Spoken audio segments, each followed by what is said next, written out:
У каждого из вас есть такие вещи, при которых вы куда-то проваливаетесь, и вам нужно уметь с этим работать, с одной стороны, то есть это осознавать, это проговаривать.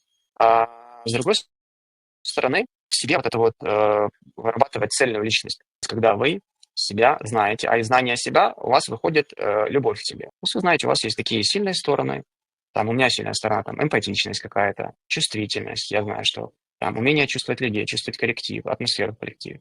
Я знаю свои слабые стороны от этого. Там, я осторожный с незнакомыми людьми.